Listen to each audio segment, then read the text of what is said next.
The notification hit my phone at 2:47 a.m. while I was reviewing supply manifests in the logistics tent. My name is Nathan Marchand. I'm 32 years old, a lieutenant in the Army Reserve, currently deployed to Camp Arif Jan in Kuwait, running supply operations for my unit back in New Jersey.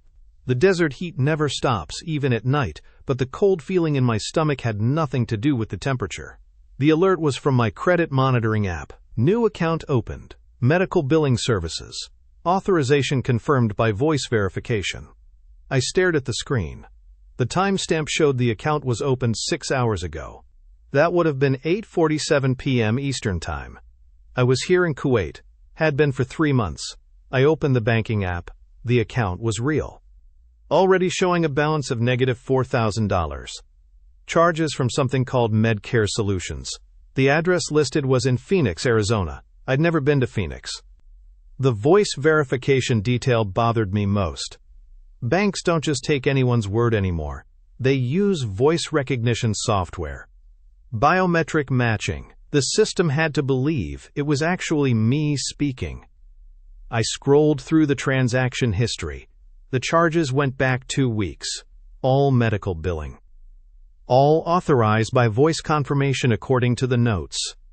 Each transaction showed my social security number. My date of birth. My mother's maiden name. Someone had my information. All of it. I called the medical billing company.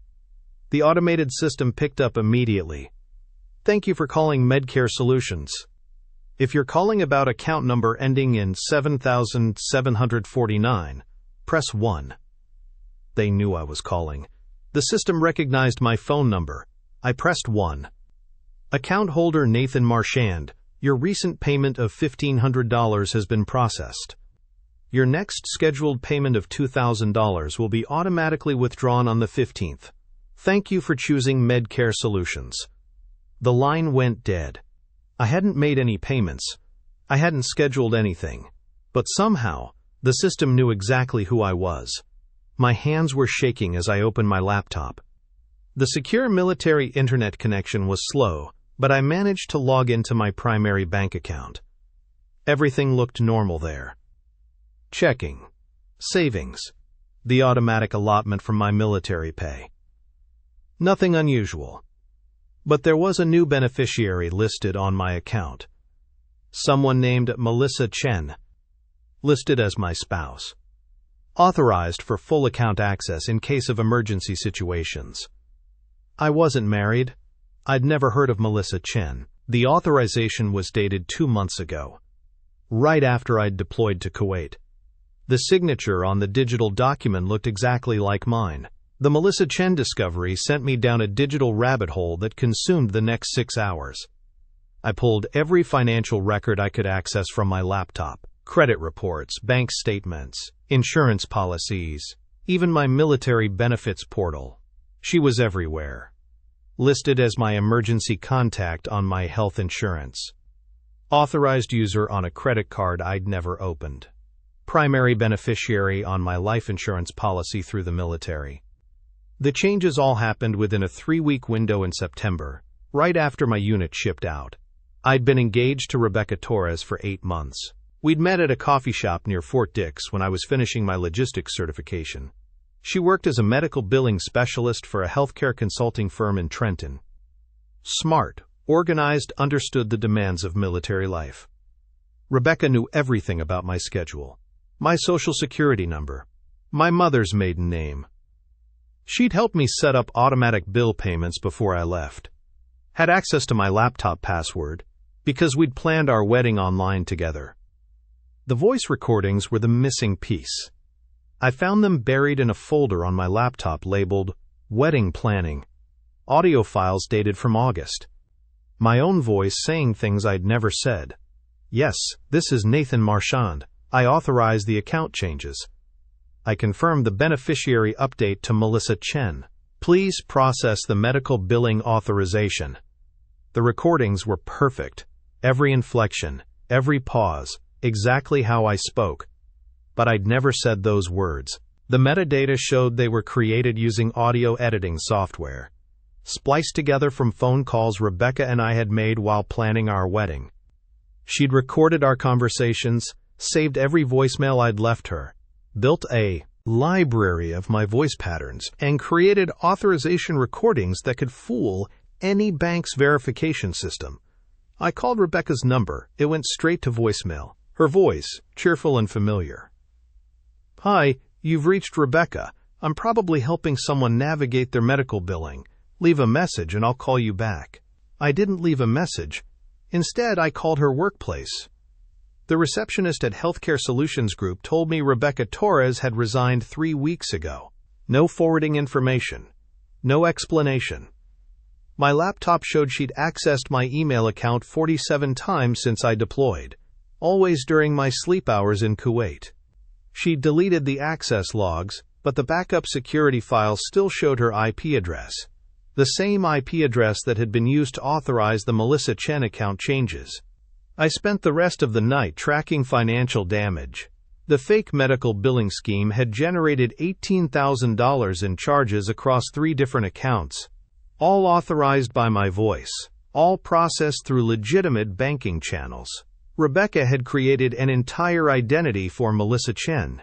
Social security number, address in Phoenix, employment history at a medical billing company that existed only on paper. The documentation was flawless, professional-grade identity theft.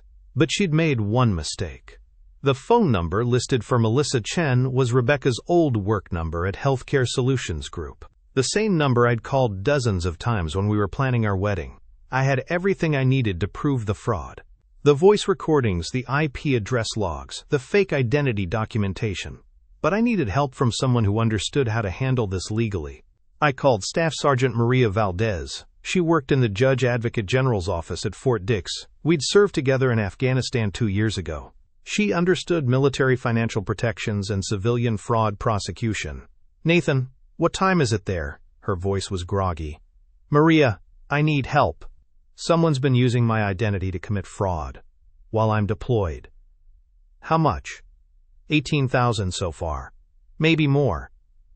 The line was quiet for 30 seconds. "Send me everything you have. Screenshots, account numbers, transaction records. I'll contact the FBI Financial Crimes Unit in the morning." This sounds like organized fraud targeting deployed service members. "It was my fiancée." Another long pause. "That makes it worse, Nathan. She had legitimate access to your information. Makes the case stronger for prosecution. Send me the files now. Don't contact her. Don't let her know you've discovered anything." I spent 2 hours compiling screenshots of every fraudulent transaction, the voice recordings, the IP address logs, the fake Melissa Chen identity documents, bank statements showing the unauthorized beneficiary changes. When I finished, I had 43 pages of documentation proving Rebecca Torres had systematically stolen my identity and created an elaborate medical billing fraud scheme. The creative was overwhelming, but I still couldn't understand why she'd done it. We were planning a wedding, building a life together. She had access to my military benefits as my spouse. Why create a fake identity to steal money? Then I found the real answer in her deleted browser history. Rebecca Torres wasn't her real name either. The deleted browser history revealed searches for Nathan Marchand military records, Fort Dix schedules, and voice cloning software tutorials. But the most damning search was Rebecca Torres identity theft charges, New Mexico 2019. My fiancé was a repeat offender. I forwarded everything to Maria and waited. 3 hours later, my phone buzzed with a call from an unknown Virginia number. "Lieutenant Marchand, this is Agent Clark from the State Insurance Commissioner's Office, Medicaid Investigations Division. Staff Sergeant Valdez briefed me on your case. We've been tracking a fraud ring targeting deployed military personnel. You're connects to 7 other cases." 7 others? Same pattern. Voice manipulation technology, fake medical billing, identity theft. The perpetrator uses different names but the same methods. "We need your cooperation for a controlled operation." Agent Clark explained the plan. They would monitor Rebecca's next fraudulent transaction attempt. When she tried to authorize another fake medical procedure using my voice, they would trace the call in real time and arrest her during the "Ulaga. We need you to maintain normal contact with her. Don't change your communication patterns. Can you do that?" I thought about the woman I'd planned to marry, the woman who'd stolen my voice to commit fraud while I served overseas. Yes. The sting operation began 48 hours later. Agent Clark's team monitored my bank accounts and the Healthcare Solutions Group billing system. They installed tracking software on Rebecca's devices remotely, using the IP addresses I'd provided. I continued texting Rebecca normally. Good morning messages, updates about my day, questions about wedding planning. Each message felt like swallowing glass, but I maintained the routine. On Thursday morning, the trap was triggered. Agent Clark called me at 0630 local time. "She's making the call now." Healthcare Solutions Group, attempting to authorize a $4,200 procedure for Melissa Chen. "We're recording everything." I listened through my headset as Rebecca used my cloned voice to authorize fake medical billing. The conversation was identical to the previous recordings, but this time federal agents were documenting every word. Authorization confirmed for patient Melissa Chen, procedure code 99213, amount $4,200. Thank you, Mr. Marchand. Transaction complete, Agent Clark reported. We have her location. Moving in now. The arrest happened at Rebecca's apartment in Trenton. She was using a laptop connected to voice manipulation software when federal agents knocked on her door. They found my military ID photocopies, bank account information, and detailed notes about my schedule. They also found of 6 other victims, all deployed service members, all targeted using the same voice cloning and medical billing fraud scheme. Rebecca Torres wasn't even her legal name. Her real identity was Carmen Rodriguez, a convicted identity thief from Albuquerque who'd been using stolen military information to fund a gambling addiction. The confession came during her first interrogation. Agent Clark played the recording for me over a secure phone line. I needed money fast. Military guys are easy targets when they're deployed. They don't check their accounts regularly. Nathan was perfect because he trusted me completely. I had access to everything. How long were you planning this? Since we started dating, I researched voice cloning technology for months, practiced mimicking his speech patterns.